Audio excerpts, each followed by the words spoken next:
பணக்காரர்கள் ஏன் அதிகாலையில் எழுகிறார்கள்? அத்தியாயம் 1. நேரத்தை அவர்கள் வேலைக்காரனாக்குகிறார்கள். பணக்காரர்கள் அதிகாலையில் எழுவது ஒரு பழக்கமில்லை, ஒரு ஆயுதம். ஃபேஷன் அல்லை, மோட்டிவேஷன் கோட் இல்லை, ஸ்ட்ராட்டஜி. காலை 4 மணி 5 மணி உலகம் இன்னும் தூங்கிக் கொண்டிருக்கும் நேரம். சாலை அமைதியாக இருக்கும், வானம் மெதுவாக வெளிச்சம் பெறும். அந்த அமைதி பணக்காரர்களுக்கு அரிய செல்வம். அந்த நேரத்தில் போன் சத்தம் இல்லை, நோட்டிபிகேஷன் இல்லை, வாட்ஸ்அப் ஃபார்வர்ட் இல்லை, அவசர அழைப்புகள் இல்லை. யாரும் அவர்களை இழுக்கவில்லை, யாரும் அவர்களின் நேரத்தை திருடவில்லை. அந்த 1 மணி நேரம் மனம் முழுக்க தங்களுக்கே. அவர்கள் அந்த நேரத்தில் என்ன செய்கிறார்கள்? நெட்ஃபிளிக்ஸ் இல்லை, சோஷியல் மீடியா இல்லை, பிறர் வாழ்க்கை இல்லை, தங்களுடைய வாழ்க்கை, தங்களுடைய இலக்கு, தங்களுடைய முடிவு. அதிகாலை என்பது வேலை செய்யும் நேரம் மட்டுமல்ல, அது திட்டமிடும் நேரம், முன்னுரிமை நிர்ணயிக்கும் நேரம், முக்கிய முடிவுகளை எடுக்கும் நேரம். ஒரு சாதாரண மனிதன் நாளை தொடங்குவது அவசரத்துடன், ஒரு பணக்காரன் நாளை தொடங்குவது தெளிவுடன். அதனால்தான் அவர்கள் சொல்கிறார்கள், காலை நேரத்தை வென்றவன் நாளை முழுவதையும் வெல்லுவான். காலை நேரத்தில் மனம் இன்னும் தூய்மை, பயம் இன்னும் எழவில்லை, சந்தேகம் இன்னும் பேசவில்லை. அந்த நேரத்தில் எடுத்த முடிவுகள் வாழ்க்கை மாற்றும் முடிவுகள். அதனால்தான் அதிகாலை திட்டமிடும் நேரம், திசை தீர்மானிக்கும் நேரம், வாழ்க்கையை இயக்கும் நேரம். பணக்காரர்கள் நேரத்துக்கு அடிமை அல்ல, நேரமே அவர்களுக்கு வேலைக்காரன். நீங்கள் பணக்காரராக பிறக்க வேண்டியதில்லை, ஆனால் பணக்காரர்களைப் போல காலை எழ ஆரம்பித்தால் போதும். நாளை அலாரம் அடிக்கும் முன் உங்கள் வாழ்க்கை எழ வேண்டும். அதிகாலையில் எழுவது மட்டும் போதுமா? அந்த நேரத்தில் அவர்கள் என்ன செய்கிறார்கள்? அடுத்த அத்தியாயத்தில் அத்தியாயம் 2, உடலை அல்ல மனதை கட்டுப்படுத்துகிறார்கள். அதிகாலையில் எழுவது உடலுக்கான சவால் இல்லை, மனத்துக்கான சவால். அலாரம் அடிக்கும் போது நமக்கு எதிரி யாரும் இல்லை. சோம்பல், தூக்க ஆசை, இன்னும் 10 நிமிடம், இவையெல்லாம் நம்முடைய மனத்துக்குள் இருந்து வரும் குரல்கள். அந்த 1 நிமிடத்திலே 2 பாதைகள் திறக்கப்படுகின்றன. ஒன்று, இன்று சோம்பலாகவே போகட்டும். இன்னொன்று, நான் என் வாழ்க்கையை கட்டுப்படுத்த போகிறேன். இந்த 2இல் எதை தேர்வு செய்கிறோமோ அதுவே நம்முடைய எதிர்காலம். பணக்காரர்கள், வெற்றியாளர்கள் ஒரு விஷயத்தை தெளிவாக புரிந்து கொண்டவர்கள். நான் என் மனதை கட்டுப்படுத்தவில்லை என்றால் இந்த உலகம் என்னை கட்டுப்படுத்தும். அதனால் தான் அவர்கள் காலை நேரத்தை எளிதாக விடமாட்டார்கள். காலை என்பது மனத்தின் கோல்டன் அவர். அந்த நேரத்தில் மனம் சுத்தமாக இருக்கும், பயங்கள் குறைவாக இருக்கும், கவனச்சிதறல் இல்லை. அதனால் தான் பணக்காரர்கள் காலை நேரத்தில் உடற்பயிற்சி செய்கிறார்கள், மனத்துக்கு ஒழுக்கம் கற்றுக் கொடுக்க வாசிக்கிறார்கள், மனதை வலுவாக்க அமைதியாக சிந்திக்கிறார்கள், உள்ளே தெளிவு வர வாழ்க்கை இலக்குகளை நினைவுபடுத்திக் கொள்கிறார்கள். திசை தவறாமல் இருக்க இது உடலுக்காக மட்டுமில்லை, மனத்தை பயிற்சி செய்வதற்காக. யாருக்கு காலை நேரம் கட்டுப்பாட்டில் இருக்கிறதோ அவருக்கு நாள் முழுக்க கட்டுப்பாடு இருக்கும். யார் காலை நேரத்தில் மனதை வென்றார்களோ அவர்கள் நாளில் வரும் பிரச்சனைகளை எளிதாக சமாளிப்பார்கள். அதனால் நினைவில் வை, அதிகாலையில் எழுவது தூக்கத்தை இழப்பது அல்ல, அது சோம்பலை வெல்வது, அது மனத்தை அடக்குவது, அது நாளை வெல்லும் முதல் வெற்றி. இன்றைக்கு நீ மனதை கட்டுப்படுத்தினால் நாளை வாழ்க்கை உன் கட்டுப்பாட்டில் வரும். அடுத்த அத்தியாயத்தில் அத்தியாயம் 3, பணம் காலை நேரத்தில் பிறக்கிறது. பணம் ஒரே நாளில், ஒரே அதிர்ஷ்டத்தில், ஒரே வாய்ப்பில் விழுந்து கிடைப்பது இல்லை. பணம் என்பது தினசரி பழக்கங்களின் அமைதியான சேர்க்கை. இன்று நீ செய்யும் ஒரு சிறிய செயல் நாளை உன் வாழ்க்கையை பெரிதாக மாற்றும். அதிகாலை நேரம் ஏன் முக்கியம்? உலகம் இன்னும் தூங்கிக் கொண்டிருக்கும் போது ஒரு சில பேர் மட்டும் விழித்திருக்கிறார்கள். அந்த நேரத்தில் போன் சத்தம் இல்லை, மனித சத்தம் இல்லை, அவசரம் இல்லை, அழுத்தம் இல்லை. அந்த அமைதியான நேரத்தில் மனிதன் தன்னை சந்திக்கிறான். அதிகாலையில் எழுபவர் என்ன சேமிக்கிறார்? நேரத்தை சேமிக்கிறார். காலை நேரம் என்பது மற்றவர்களிடம் இருந்து திருட முடியாத நேரம். அந்த நேரத்தில் 1 மணி நேரம் கற்றல், 1 மணி நேரம் திட்டமிடல், 1 மணி நேரம் சிந்தனை நாள் முழுக்க ஓட வேண்டிய அவசியமே இல்லாமல் வாழ்க்கை முன்னே செல்கிறது. சக்தியை சேமிக்கிறார். காலை நேரத்தில் உடலும் மனமும் மிகவும் ஃப்ரெஷ்ஷாக இருக்கும். அந்த சக்தியை போனுக்கு கொடுத்தால் அது வீணாகும். அந்த சக்தியை ஒரு இலக்கிற்கு கொடுத்தால் அதுவே முதலீடு. கவனத்தை சேமிக்கிறார். கவனம் பணம். காலை நேரத்தில் கவனம் சிதறாது. ஒரு ஐடியா, ஒரு முடிவு, ஒரு முக்கியமான தீர்மானம் எல்லாமே அந்த அமைதியான நேரத்தில் பிறக்கிறது. இந்த மூன்றும் சேர்ந்தால் என்ன நடக்கும்? நேரம் பிளஸ் சக்தி பிளஸ் கவனம், வாய்ப்பு, செயல், வருமானம். அதனால தான் பணம் காலை நேரத்தில் மெதுவாக அமைதியாக பிறக்கிறது. ஒரு பெரிய தவறான நம்பிக்கை, பணக்காரர்கள் அதிகாலையில் எழுவதால் பணம் கிடைத்தவர்கள் இல்லை. அதிகாலையில் எழுந்ததால் அவர்கள் ஒழுக்கம் கற்றார்கள், கவனம் வளர்த்தார்கள், தங்களை கட்டுப்படுத்தினர். அந்த பழக்கங்கள் தான் அவர்களை பணக்காரர்களாக்கின.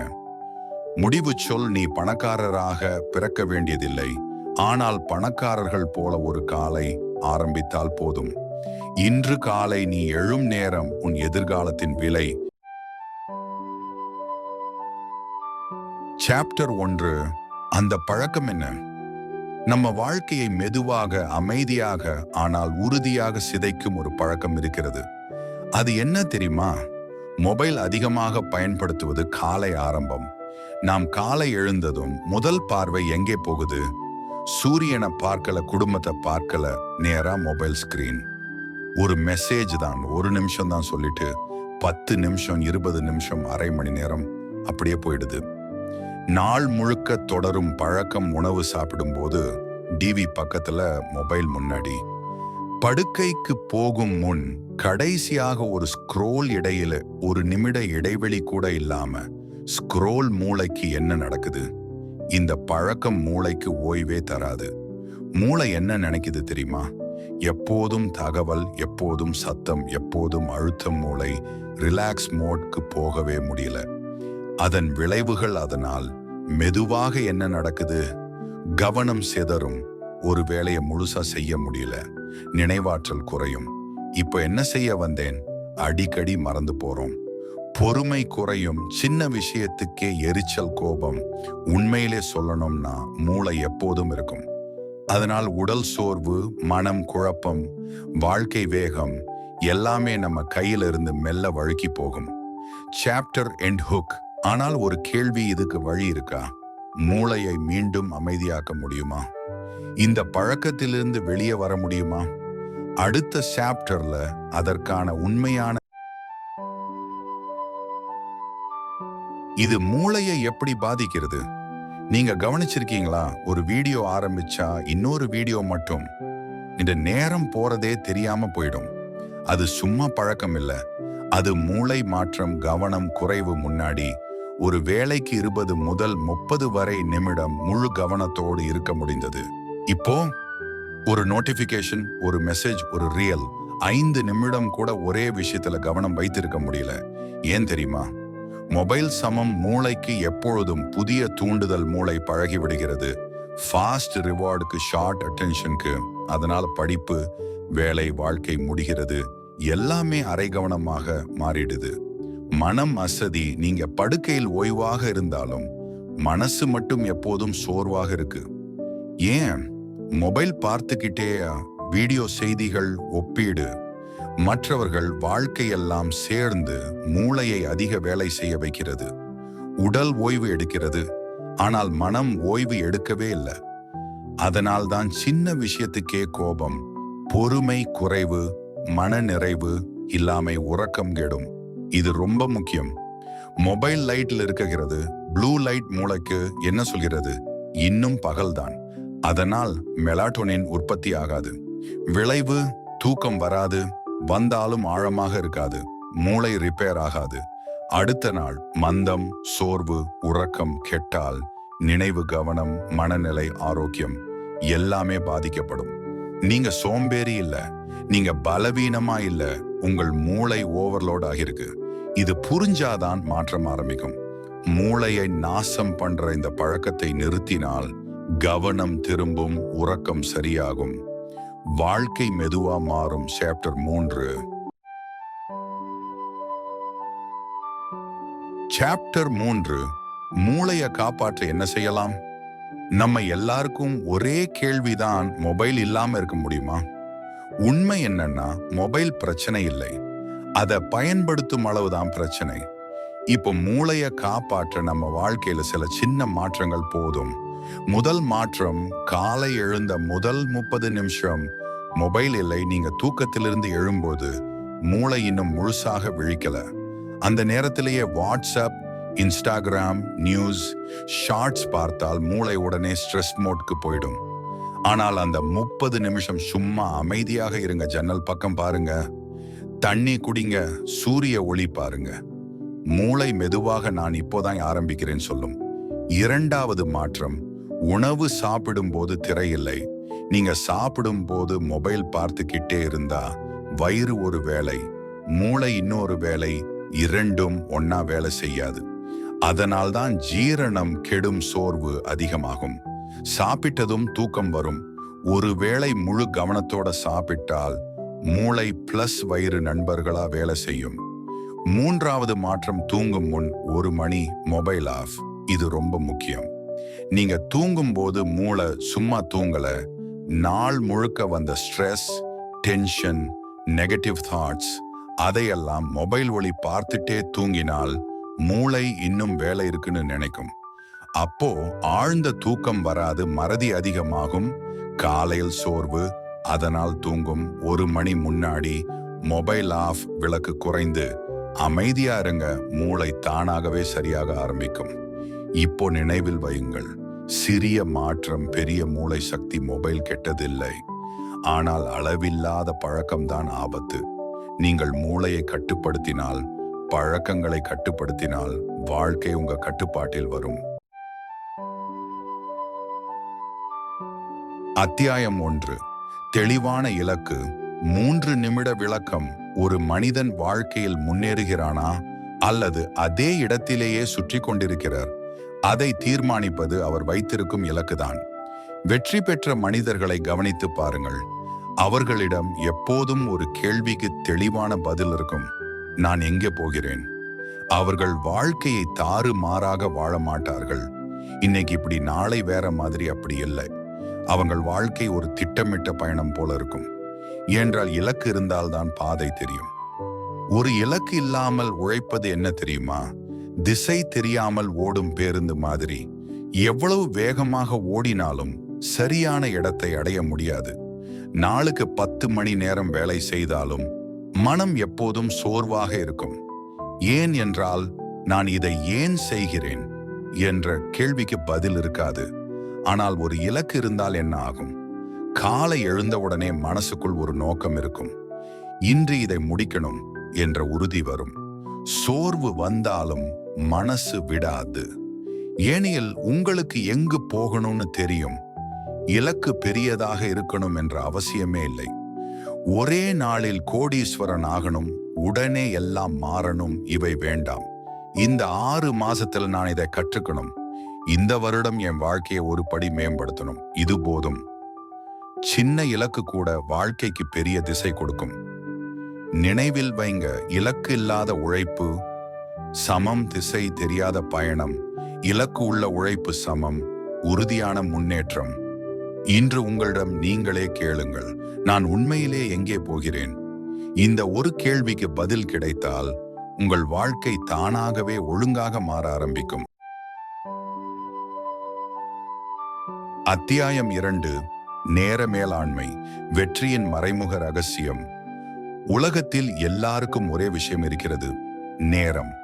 பணம், திறமை, வசதி எல்லாம் மாறுபடும். ஆனால் ஒரு நாளுக்கு 24 மணி எல்லாருக்கும் ஒன்றே. அப்படியானால் கேள்வி, இது சிலர் மட்டும் ஏன் வாழ்க்கையில் முன்னேறுகிறார்கள்? மற்றவர்கள் ஏன் எப்போதும் நேரமே இல்லைன்னு சொல்றாங்க? வெற்றியாளர்கள் vs தோல்வியாளர்கள். வெற்றியாளர்கள் நேரத்தை வேலைக்கு வைத்திருப்பவர்கள். அவர்கள் நேரத்தை ஆளுகிறார்கள். ஆனால் தோல்வியாளர்கள் நேரத்திற்கு அடிமையாவார்கள். நாளை பார்க்கலாம், இப்போ டைம் இல்லை, பிரணை செய்யலாம். ஆனா சொன்னே நேரம் போகும். உண்மை என்னன்னா, நேரம் யாருக்காகவும் காத்திருக்காது. நீ அதை பயன்படுத்தினாலும் சரி, பயன்படுத்தாம விட்டாலும் சரி, அது ஓடிக்கொண்டேதான் இருக்கும். நம்ம நேரத்தை அதிகம் சாப்பிடுவது எது தெரியுமா? தேவையில்லாத மொபைல் ஸ்க்ரோலிங், பயனில்லாத வீடியோக்கள், அர்த்தமில்லாத பேச்சுகள். வெற்றியாளர்கள் இதை முதலில் வெட்டுகிறார்கள். இது எனக்கு வாழ்க்கையில் பயனுள்ளதா என்று ஒவ்வொரு விஷயத்தையும் கேள்வி கேட்கிறார்கள். ஒரு நாள் முழுக்க பிஸியா இருந்தாலும் முன்னேற்றமில்லை என்றால் அது busy life, not productive life. முக்கியமான வேலைகளுக்கு முன்னுரிமை. எல்லா வேலைகளும் முக்கியமில்லை, ஆனால் சில வேலைகள் உன் வாழ்க்கையை மாற்றக்கூடியவை. வெற்றியாளர்கள் முக்கியமில்லாத வேலைகளை பின்னால் வைப்பார்கள். முக்கியமான வேலை களை முதலில் முடிப்பார்கள். நாளின் சிறந்த நேரத்தை முக்கிய கனவுகளுக்கே கொடுக்கிறார்கள். ஒவ்வொரு நாளையும் திட்டமிட்டு தொடங்குதல். வெற்றியாளர்கள் நாளை ஆக்சிடென்டா தொடங்க மாட்டார்கள், ஒரு சிறிய திட்டத்தோடு தொடங்குவார்கள். இன்னைக்கு நான் செய்ய வேண்டிய 3 முக்கிய வேலைகள் என்ன? இந்த ஒரு கேள்வி போதும், நாள் திசை மாறிவிடும். முடிவு: நினைவில் வை, நேரம் உன் முதலாளியா இருக்கணும். நீ நேரத்துக்கு அடிமையா இருக்கக்கூடாது. இன்றே முடிவெடு. நேரத்தை வீணாக்காதே. நேரத்தை உன் வெற்றிக்காக வேலை செய்யவை. வெற்றி நேரத்தை. அத்தியாயம் 3. தொடர்ச்சியான முயற்சி. வெற்றி ஒரே நாளில் கிடைப்பதில்லை. ஒரே முயற்சியில் யாரும் உச்சிக்கு போகவில்லை. வெற்றி என்பது நாள்தோறும் செய்யும் சிறிய முயற்சிகளின் கூட்டுத்தொகை. பலர் வாழ்க்கையில் தோல்வியடைந்தவுடன் நிற்கிறார்கள். இது நமக்கு சரியில்லை, நம்மால் முடியாது என்று மனதிலேயே முடிவு செய்து விடுகிறார்கள். ஆனால் உண்மையான வெற்றியாளர்கள் அப்படி இல்லை. அவர்கள் சோர்விலும் நிற்காமல் வலி இருந்தாலும் நடக்க தெரிந்தவர்கள். தோல்வி சமம் முடிவு இல்லை, தோல்வி சமம் ஒரு பாடம். இதுதான் வெற்றியாளர்களின் மனநிலை. ஒரு குழந்தை நடக்க கற்றுக்கொள்ளும் போது ஒரு முறை விழுந்தால் நின்று விடுமா? இல்லை, 10 முறை விழுந்தாலும் 11வது முறையும் எழுந்து முயற்சி செய்யும். அதே மனநிலைதான் வாழ்க்கையிலும் தேவை. வெற்றி பெற்றவர்கள் தோல்வியை பார்த்து பயப்படவில்லை, அவர்கள் தோல்வியை ஆசிரியராக பார்த்தார்கள். இங்கு தவறு செய்தோம், இதை மாற்ற வேண்டும், இதை மேம்படுத்தலாம் என்று கற்றுக்கொண்டார்கள். வாழ்க்கையில் பல நேரம் உங்களுக்கு ஆதரவாக யாரும் இருக்க மாட்டார்கள். உங்களை நம்புவது கூட நீங்கள்தான். அந்த நேரத்தில் தொடர்ச்சியான முயற்சி தான் உங்களை முன்னே தள்ளும். சிறிய முன்னேற்றம் கூட நாள்தோறும் நடந்தால் அது பெரிய மாற்றமாக மாறும். ஒரு நாள் ஓடுவது முக்கியமில்லை, நிறுத்தாமல் நடப்பதே முக்கியம். மந்தமாக இருந்தாலும் சரி, சோர்வாக இருந்தாலும் சரி, பயம் இருந்தாலும் சரி, நின்று விடாதே. நினைவு வை, விழுவது தோல்வி இல்லை, எழுந்து முயற்சி செய்யாததுதான் தோல்வி. முயற்சி நிற்கும் நாளே உண்மையான முடிவு. இன்று சின்ன முயற்சி செய், நாளை அதையே மீண்டும் செய். ஒரு நாள் நீயே சொல்லுவாய், அந்த நாள் நான் நிற்கவில்லை, அதனால்தான் இன்று நான் இங்கிருக்கிறேன். அத்தியாயம் 4. கற்றுக்கொள்ளும் மனநிலை. வெற்றி பெற்றவர்களை பார்த்து இவர்கள் எல்லாம் புத்திசாலிகள், நமக்கு அது முடியாது என்று நினைக்கிறீர்களா? அது தவறு. உண்மை என்ன தெரியுமா? வெற்றியாளர்கள் எப்பொழுதும் கற்றுக்கொள்ளும் மாணவர்கள். வெற்றியாளர்கள் வயதை பார்க்க மாட்டார்கள். வெற்றியாளர்கள் ஒருபோதும் இந்த வயதில் இதை கற்றுக்கொள்ளலாமா என்று கேட்க மாட்டார்கள். அவர்கள் கேட்கும் ஒரே கேள்வி, இதிலிருந்து என்ன கற்றுக்கொள்ளலாம்? 20 வயசா? கற்றுக்கொள்கிறார்கள். 40 வயசா? கற்றுக்கொள்கிறார்கள். 60 வயசா? அதிலும் கற்றுக்கொள்கிறார்கள். மனம் இளமையாக இருந்தால் வாழ்க்கையும் இளமையாக இருக்கும். புஸ்தகங்கள், அமைதியான ஆசிரியர்கள். ஒரு புத்தகம் பேசாது, ஆனால் அது உங்கள் வாழ்க்கையை மாற்றும். வெற்றியாளர்கள் புஸ்தகத்தை படிப்பதற்காக அல்ல, வாழ்க்கையை புரிந்து கொள்ள படிப்பார்கள். ஒரு நல்ல புஸ்தகம் தவறுகளை மீண்டும் செய்யாமல் காப்பாற்றும். மற்றவர்களின் அனுபவத்தை இலவசமாக தரும். உங்கள் சிந்தனையை பெரியதாக மாற்றும். ஒரு புத்தகம் சமம் பல ஆண்டுகளின் அனுபவம். அனுபவங்கள் கடினமான ஆசிரியர்கள். வாழ்க்கையில் தோல்வி வந்ததா? அது தண்டனை இல்லை, அது ஒரு பாடம். தோல்வியை பார்த்து பயப்படுபவர்கள் தோற்று போவார்கள். தோல்வியிலிருந்து கற்றுக்கொள்வர்கள் வெற்றி பெறுவார்கள். வெற்றியாளர்கள் சொல்லிக் கொள்வார்கள், எனக்கு தோல்வி கிடைக்கவில்லை, ஒரு புதிய பாடம் கிடைத்தது.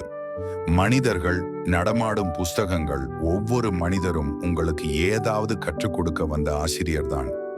நல்ல மனிதர் நல்ல பழக்கம் கற்றுத்தருவார். கெட்ட மனிதர் எதை செய்யக்கூடாது என்று கற்றுத்தருவார். வெற்றியாளர்கள் எல்லோரிடமும் கற்றுக்கொள்வார்கள், ஆனால் எல்லோரையும் பின்பற்ற மாட்டார்கள். முடிவு, மனநிலை மாற்றம். வெற்றி ஒரு இலக்கு இல்லை, அது ஒரு கற்றுக்கொள்ளும் பயணம். புத்தகங்கள், அனுபவங்கள், மனிதர்கள் எல்லாமே உங்கள் ஆசிரியர்கள். இன்றுக்கு ஒரு கேள்வி கேளுங்கள், இன்று நான் என்ன கற்றுக்கொண்டேன்? அந்த கேள்விதான் நாளை உங்களை வெற்றியாளராக மாற்றும். அத்தியாயம் 5. ஒழுக்கமும் பொறுமையும். வெற்றி உடனே கிடைப்பதில்லை, அது மெதுவாக, அமைதியாக, ஆனால் உறுதியாக உருவாகும். வெற்றி வரும் வரை காத்திருக்க தெரிந்தவர்கள்தான் உண்மையான வெற்றியாளர்கள். இன்றைய உலகம் நம்மை என்ன கற்றுக் கொடுக்கிறது? இப்போதே வேண்டும், உடனே வேண்டும் என்று. உடனடி சந்தோஷம், உடனடி புகழ், உடனடி வெற்றி. ஆனால் உடனடி ஆசைகளே நீண்டகால வெற்றியின் பெரிய எதிரிகள். ஒழுக்கம் என்றால் என்ன? நமக்கு பிடிக்காத நேரத்திலும் நமக்கு சோம்பல் வந்த நேரத்திலும் நாம் செய்ய வேண்டியதை செய்வதே ஒழுக்கம். தினமும் சிறிது நேரம் படிப்பது, உடற்பயிற்சி செய்வது, நேரத்தை வீணாக்காமல் பயன்படுத்துவது, தேவையில்லாத ஆசைகளை இல்லை என்று சொல்வது. இவையெல்லாம் பெரியதாக தெரியாது, ஆனால் இவை சேர்ந்துதான் பெரிய வாழ்க்கையை உருவாக்கும். பொறுமை என்றால் என்ன? பொறுமை என்பது காத்திருப்பது இல்லை, செயலுடன் காத்திருப்பதே பொறுமை. விதை விதைத்த விவசாயி அடுத்த நாளே அறுவடை எதிர்பார்ப்பதில்லை. அவர் தினமும் நீர் ஊற்றுகிறான், பாதுகாக்கிறார், நம்பிக்கையோடு காத்திருக்கிறார். அதுபோலதான் வாழ்க்கையும். இன்று பொறுமை, நாளை பெரிய வெற்றி. சிறிய ஆசைகள் எதிராக பெரிய கனவுகள், சிறிய ஆசைகள் சொல்வது இன்று சிரமப்படாதே, நாளைக்கு பார்த்துக்கலாம். பெரிய கனவுகள் சொல்வது இன்று தியாகம் செய்தால்தான் நாளை மரியாதை கிடைக்கும். வெற்றியாளர்கள் சிறிய சந்தோஷங்களை தியாகம் செய்கிறார்கள், ஏனென்றால் அவர்கள் பெரிய வாழ்க்கையை கனவு காண்கிறார்கள். முடிவு செய்தி. வெற்றி என்பது எந்த ரகசியமும் இல்லை, அது எந்த மந்திரமும் இல்லை. வெற்றி என்பது தினசரி பழக்கம். நீங்கள் இன்று மாற்றும் ஒரு சிறிய விஷயம், உங்கள் பழக்கம், உங்கள் சிந்தனை, உங்கள் நேர பயன்பாடு, அதே விஷயம் நாளை உங்கள் வாழ்க்கையையே மாற்றும். இன்று ஒழுக்கம், இன்று பொறுமை, நாளை வெற்றி நிச்சயம்.